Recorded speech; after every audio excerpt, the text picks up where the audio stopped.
Today I'm pleased to welcome Paul Kalea from the Huntsville LOB Fire Department. Paul, always a pleasure to have you in my studio. And as people can probably see behind you here, we're going to be talking a bit about Project Porchlight, which is coming up again. Very exciting. It seems like things are kind of getting a little bit back to normal with how things are being done. Before we get into this year, I just want to talk about last year, COVID, how it did affect things, and what your numbers were like. So what was Project Porchlight like last year? Believe it or not, Project Porchlight 2020 was the best year that Salvation Army has ever had. It worked out very well for us on a number of different levels. One, first of all, the community was more than receptive and more than understanding of the changes that we had to make to the food drive last year in order to accommodate.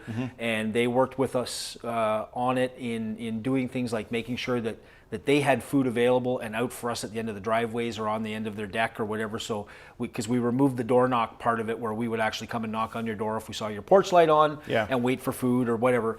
We removed that from it because of social distancing, and so people were fantastic to make sure that they had food ready for us.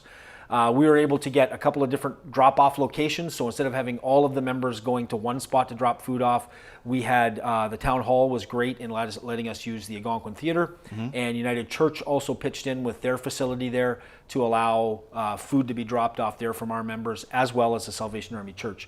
And so that spread that out for us as well, so we kept numbers smaller. But overall, it was a great night. It went off without a hitch, which it normally does, which is good. And we collected over 40 tons of food.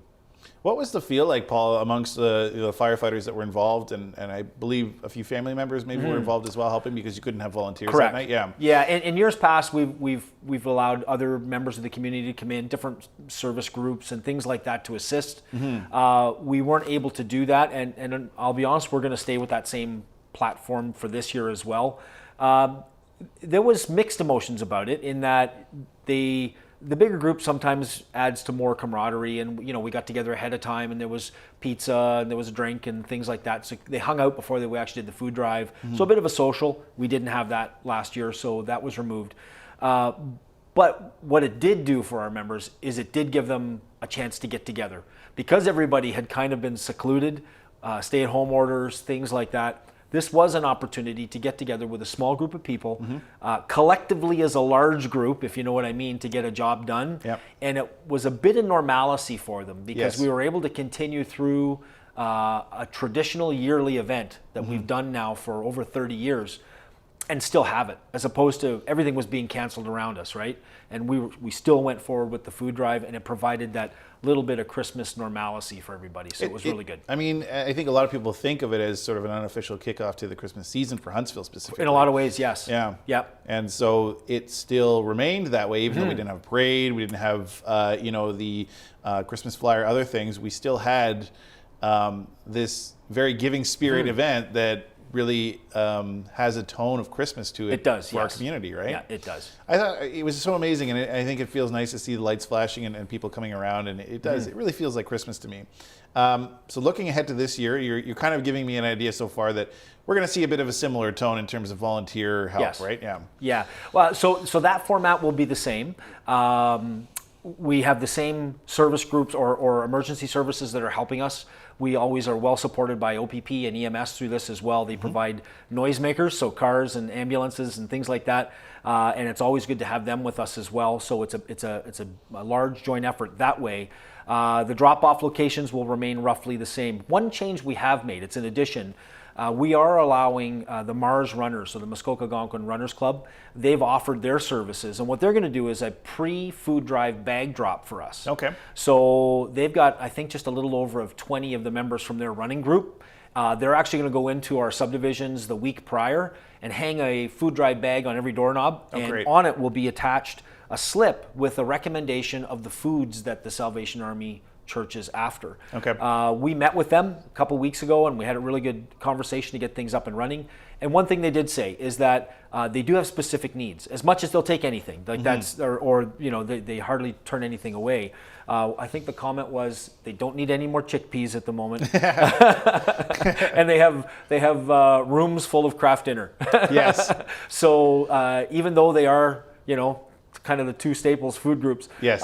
There is a list, though, of stuff that they really could could use, so that they're kind of short on them. So that's one thing we're adding, and hopefully that'll get out, I believe, the week prior. That's fantastic. So let's talk about the night specifically again. What can people be expecting to do with their donations, basically? First Wednesday in December, December 1st. That's when we have our annual food drive this year. We will be hitting the road between 5:30 and 6 o'clock at night. Just depends on who has to drive the farthest for it. And we'll be going all through the Huntsville, Lake of Bays area, Port Sydney as well. So you'll hear the sirens, you're going to see the lights flashing. Basically, when you hear the indicators, or even prior to, if you can take everything you've got and just put it at the end of that driveway for us, we'll have, I know from the Huntsville side, there's probably about 60 to 70 members. That's members and immediate family that will be involved with that over 8 different zones that we've broken it down into. Okay. And we'll be coming around collecting. If for some reason you get missed, either they've gone through and you didn't realize it, or it was a long driveway and we neglected to walk down it, or we just ran out of time that night, please just give the fire hall a call the next day. We didn't miss you on purpose. It just is, there's a lot of, you can imagine how many homes we hit in that evening to collect the amount of food that we do. It's a long night. But if we've missed you, give us a call at the fire hall and we will come out the next day and pick it up for you. Paul, before we end, we talked a bit about how the group feels. We talked a bit about my feelings of how it's, a good kickoff to Christmas. I'm curious, if we have you right now, how does it feel for you specifically when you're out there, when you're collecting food, you're just seeing these donations come in, you're seeing smiling faces of kids and family, and really enjoying this moment. How does that feel? So I have 2 emotions that go on during the food drive. One is the lead up to, because being generally the person from the Huntsville side now that coordinates it, sometimes it's like herding cats, if you know what I mean. Yeah. It can be difficult to get everybody to commit, to get all the emergency services together, to do all of that. So there are times when it's like, oh, it's the food drive, we got to get this done, and it gets a little frustrating, and you get caught up in the development of it and the putting together. But then 6 o'clock on the Wednesday night hits, and I get to be in my little group, and I get the downtown core here. That's kind of my zone. And I've done it now for 17 years, of this same zone for 17 years. So I actually see people that I saw last year and the year before, and so you're getting familiar faces. But then you're seeing new people that are asking questions and whatever.